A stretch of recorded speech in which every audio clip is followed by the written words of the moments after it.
दुख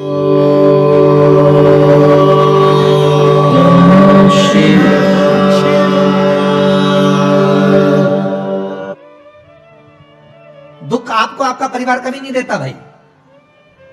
ना आपकी माता आपको दुख देगी, ना आपके पिता आपको दुख देंगे, ना आपका भाई आपको दुख देगा, ना आपकी धर्म पत्नी आपको दुख देगी, ना पति दुख देगा, ना बच्चे दुख देंगे, ना कुटुंब दुख देगा, ना बहू दुख देगी, ना पोता पोती दुख देंगे। आप में से कितने लोग हैं जो टीवी पर कथा सुन रहे हैं और उनका परिवार उनको दुख दे रहा है? कितने लोग हैं ऐसे? कभी विचार करना एकांत में बैठकर कि आपको ना आपकी पत्नी दुख दे रही है, ना आपको आपका पति दुख दे रहा है, ना आप अपने पति को तलाक दे रहे हो, ना आप अपनी पत्नी को तलाक दे रहे हो, ना आपका बेटा आपको दुख दे रहा है, ना आपकी बहू आपको दुख दे रही है, ना आपका कुटुंब के लोग, परिवार के लोग, भाई आपको दुख दे रहा है। ये कहीं नहीं हो सकता। भाई भी आपको दुख नहीं दे रहा, ना आपके परिवार वाले, ना नातेदार, ना रिश्तेदार, ना मित्र, ना सखा, ना दोस्त, कोई आपको दुख नहीं देता। ये शिव महापुराण की कथा कहती है हमको लगता है कि हमारे परिवार वाले दुख दे रहे हैं, हमको लगता है हमारी बहू हमें दुख दे रही है, हमें लगता है हमारी सास हमें दुख दे रही है, हमें लगता है हमारा पति हमको दुख दे रहा है, हमें लगता है हमारे कुटुंब वाले हमको दुख दे रहे हैं। पर शिव महापुराण की विद्येश्वर संहिता कहती है ये कोई आपको दुख नहीं देते, दुख आपका पूर्व का कर्म आपको देता है। ये जितने भी मिले हैं ना आपको, रिश्तेदार, नातेदार, कुटुंब, भाई, बंधु, सखा, पत्नी,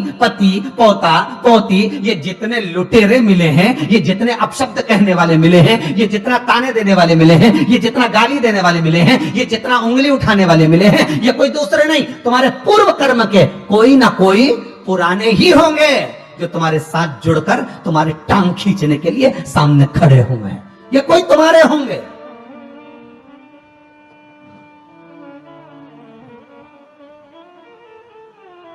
तो ये सब दिमाग से निकाल दीजिए आप, आपके ये चित्तवृत्ति बुद्धि से ये बात सब निकाल दो। जितने लोग कथा सुन रहे हैं ना, अपनी बुद्धि से निकाल देना कि मेरी बहू मुझे गाली दे रही है। हाँ, तूने किसी गाय को रोटी नहीं दी और दी भी होगी, दूसरी बार गाय आ गई होगी तो डंडा मार के भगा दिया, वही बहू आई है, वाणी के डंडे कुदा रही है।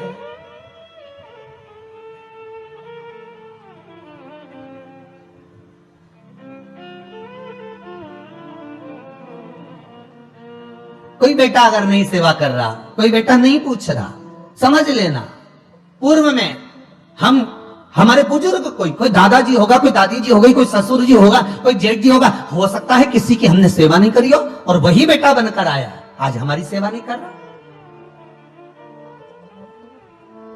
मत बुरे कर्म कर बंदे वरना पछताएगा, भगवान की आंखों से तो बच नहीं पाएगा, तू बच नहीं पाएगा। अरे ओ अज्ञानी मत करना दानी, बचना नहीं है। बहुत ये हमें लगता है गुरुजी मेरी बहू बहुत परेशान करे, गुरुजी मेरी सास बहुत परेशान करे, मेरा भाई मेरी प्रॉपर्टी खा गया, मेरा भाई ये लेकर चले गया, मेरे ससुराल वाले ऐसे, मेरे रिश्तेदार ऐसे, मेरे कुटुंबी ऐसे, मेरे कबीले वाले ऐसे, मेरे ये ऐसे। तो हमको लगता है कि ये अपने ऐसे।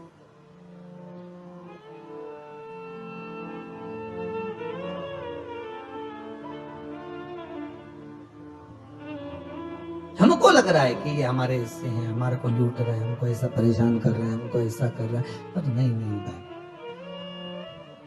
शिव महापुराण की कथा कहती है कोई हमको कष्ट नहीं देता। एक बार पहले भी कथा में कहा, फिर कह रहे हैं आपको महाराज, फिर कह रहे हैं, आज फिर कह रहे हैं।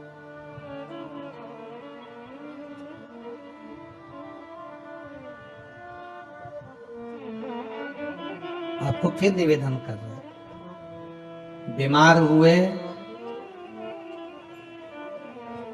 देवास में, बीमार हुए भोपाल में, बीमार हुए सीहोर में, बीमार हुए कहीं, डॉक्टर को दिखाने जा रहे हैं इंदौर, डॉक्टर को दिखाने जा रहे हैं भोपाल, डॉक्टर को दिखाने जा रहे हैं देवास, मुंबई, पुणे, जहां तहां हम डॉक्टर को दिखाने के लिए जा रहे हैं। वहां हॉस्पिटल में हमने सुई लगवाई, इंजेक्शन लगवाया, वहीं से कहीं कुछ चीरा फाड़ी कर दी, ऑपरेशन कर दिया।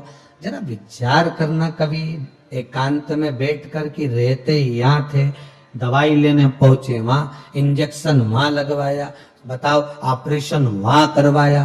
तो इतने सारे हॉस्पिटल, कहीं ना किसी ने कहा सूरत भी जा सकते हो, किसी ने कहा अहमदाबाद चले जाओ, किसी ने कहा वहां चले जाओ, कोई कहा पुणे चले जाओ, कोई कहा मुंबई चले जाओ, कोई कहा इंदौर चले जाओ, कोई कहा भोपाल चले जाओ। और रहने वाला कहाँ का और जाकर ऑपरेशन करवा रहा है कहाँ पर?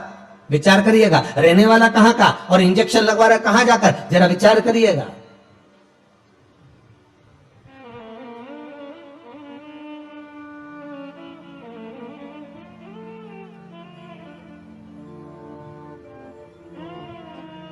और कितने डॉक्टर, ऑपरेशन करने वाला कोई विशेष, कितनी डॉक्टर सिस्टर, इंजेक्शन लगाने वाली कोई विशेष वहां बैठी है। उसको तुम नहीं पहचानते, वो आपको नहीं पहचानते। अभी अभी कोरोना का टीका लगवाया होगा, वैक्सीन लगवाई होगी, इंजेक्शन लगवाया होगा, कोरोना महामारी का लगवाया सबने। अब लगवाया तो उसमें आपके मन में विचार तो आएगा, ना तो हम इस सिस्टर को पहचानते हैं, ना हम इस डॉक्टर को पहचानते, गए और सुई लगवा के आ गए, पर उसने हमको कष्ट तो दिया, भले वो थोड़ा सा चुभाया पर कष्ट तो मिला। पर विचार करा कि ये क्यों मिली, कारण क्या था, इसी ने क्यों चुभाया। हो सकता है पूर्व में तुमने भी इसको कोई कष्ट दिया होगा, हिसाब बराबर करने के लिए यहां लाके छोड़ दिया। वो दुनिया के लोगों ने कहा है ना कि ये कोरोना महामारी को उपजने वाला, वो चीन के ऊपर लोगों ने कहा कि उन्होंने इस कोरोना महामारी को प्रकट कर, अब उनने तो कर दिया, उनने तो संसार में विनाश का कारण बना दिया, और फिर प्रकृति ने क्या करा आज की स्थिति में, प्रकृति क्या कर रही है फिर वो भी अंदाजा लगा। कहीं मालूम पड़े मिट्टी हवा में उड़ रही है, ऐसी उड़ रही है गीली कि सब गाड़ी ने बंगला सबके धो दिया उसने। फिर बचा कुचा था, पानी की बाढ़ आ गई। अगर हम दूसरे को कष्ट दे रहे हैं, हम दूसरे पर उंगली उठा रहे हैं, हमने एक उंगली अगर किसी पर उठा दी, हमने उंगली उठाकर कह दिया वो ऐसा है, उसने ऐसा करा, उसने वैसा करा, हमने एक उंगली उठा दी, भले तुम विद्वान हो, भले तुम्हारे में विद्वत्ता है, पर हम किसी पर अगर एक उंगली उठा रहे हैं तो ये 3 उंगलियां हमारे भीतर जा रही है कि अपने अंदर झांक कर देखो कि आप कैसे हो, अपने भीतर झांक कर देखिए कि आप में क्या तत्वता है।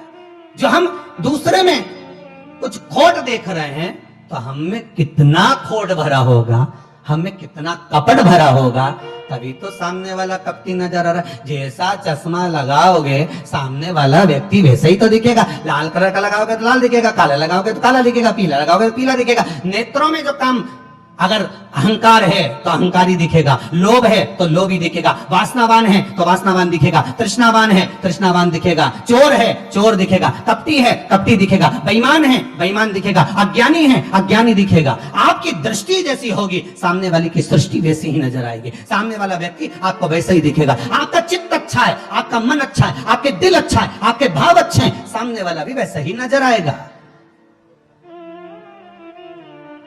भगवान कृष्ण ने भेजा था दुर्योधन को अच्छा ढूंढने के लिए, एक अच्छा नहीं मिला। युधिष्ठिर को भेजा था पूरी पृथ्वी पर से कोई बुरा व्यक्ति ढूंढ कर लाओ, युधिष्ठिर को बुरा नहीं मिला, क्योंकि उसकी युधिष्ठिर की बुद्धि में, चित्त में ये भरा था, उनकी वृत्ति में ये भरा हुआ था कि बुरा कोई है ही नहीं, संसार में कुछ ना कुछ अच्छाई दिख ही जाएगी। बुरा जो देखन में चला बुरा न मिला कोई। हम देख रहे हैं, हम चित्तवृत्ति, हम विचार।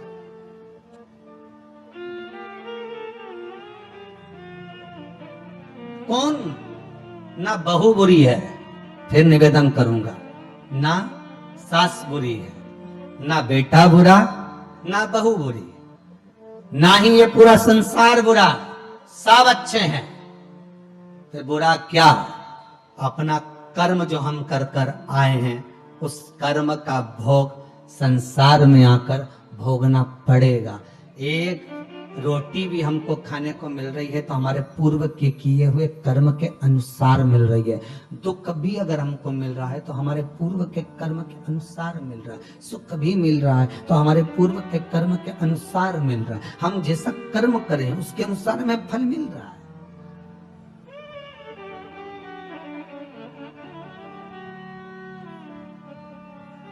इसलिए बारंबार कहा था कि मान मेरा कहना नहीं तो पछताएगा, माटी का खिलौना माटी में मिल जाएगा। हेट बूट सूट सब यहीं रह जाएगा, और माटी का खिलौना माटी में मिल जाएगा। ये हेड रह गया, ये बूट रह गया, ये सूट रह गया, सब पड़ा की पड़ा रह गया, सब धरा की धरा रह गया। इसका मूल तत्व क्या है? इसकी महत्वता क्या है?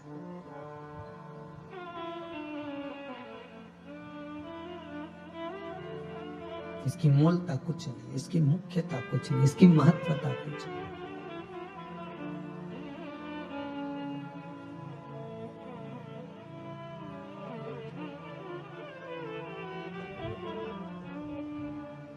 कि ले भोले का नाम, भगवान शिव का मंत्र, नाम स्मरण जप कीर्तन सुख दे।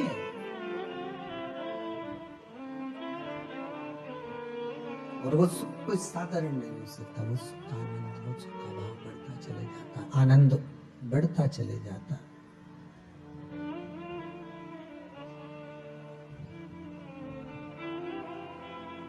ले भोले का नाम काहे यूं भटके, मिलता है आराम काहे यूं भटके। इस शिव का नाम लेकर हम जब शंकर का नाम लेकर जब अग्रण्य हो जाएं, परिसर खोलिए महाराज, परिसर खोलिए। हम शिव का नाम लेकर जब अग्रण्य बढ़े, आगे बढ़े, शंकर का नाम लेकर जब अग्रण्यता के भाव की ओर बढ़े, तो जीवन का सुख क्यों ना मिलेगा? वो जीवन का आनंद क्यों ना मिलेगा? महाराज शिव पुराण कह रहे हैं, कोई बुरा नहीं संसार में। ये जितने नाते रिश्ते कुटुंब कबीले बनते चले जाते हैं, ये हमारे कर्म के अनुसार बनते चले जाते हैं। कर्म के अनुसार, ये कोई दूसरा बनाता नहीं है। जैसा पूर्व में कर कर आए हो, वैसा आपके सामने आपका व्यवहार सामने वाले का प्राप्त होगा, वैसा व्यवहार प्राप्त होगा।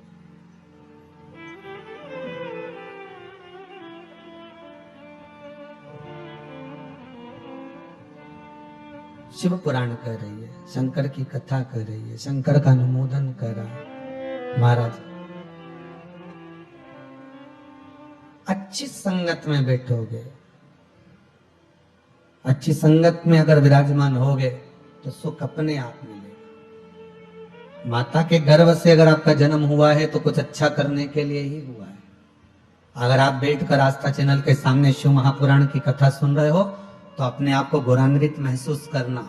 थोड़ा न थोड़ा परमात्मा की कृपा, पूर्वजों का आशीर्वाद आपको ऊपर हुआ है, इसलिए आप शंकर की कथा को सुन रहे हो, शिव का भजन कर रहे हो।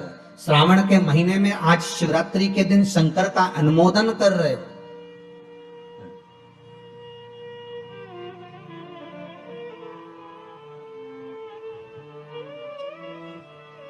घर में 4 बहुएं होती हैं, 5 बहू होती है, 6 बहू होती है।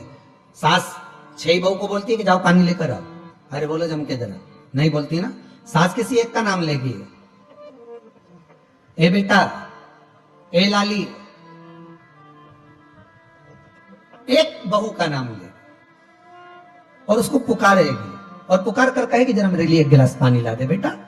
बहू जाएगी, पानी ला कर देगी। अब सास ने वो 3 को क्यों नहीं बुलाया रे? अरे बोलो तो जम के, वो 3 से क्या सास की दुश्मनी थी? नहीं, वो भी रोज मिलती, वो भी रोज प्रणाम करती है, वो भी रोज नमन करती है, वो भी रोज ना रोज सास के पास जाकर बैठती हैं। वो भी, सास उनको भी साड़ी देती है और सास उसको भी साड़ी देती है, सास उसको भी रकम देती है, उनको भी। पर एक को बुलाया आवाज लगाकर, ए बेटा, ए लाली, ए बहू जरा इधर आ, और जिसका नाम लेकर बुलाया वो दौड़ कर आई और लाकर पानी दे दिया। पर सास इसी को क्यों बुलाती है? 4 बहू में से इसी बस बहू को आवाज क्यों लगाती है? बस उतना तुम अंदाजा लगा कर रखो कि सास इसी को ज्यादा क्यों बुलाती है, इसी से बात क्यों ज्यादा करती है। ना तो उसने कुछ दिया, ना इसने कुछ दिया, ना कोई बात, पर कुछ बहू में, 4 बहुओं में, 4 बेटे में कोई एक ऐसा होता है जिससे सास की अच्छी पटती है। उसी तरह भोलेनाथ भी परिवार में उसको देख लेता है जिससे शिव की अच्छी पटती है, उसी को बिठाता है कथा में।